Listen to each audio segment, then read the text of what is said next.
Gotovo. Gotovo je.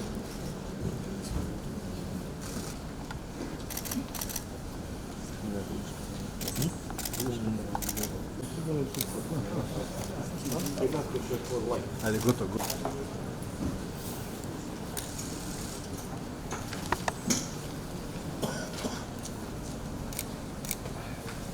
Ajde. Oj, gotovo. Ajde. Dobar den, branitelj Ivana Kočevska, Mihael Jovanov,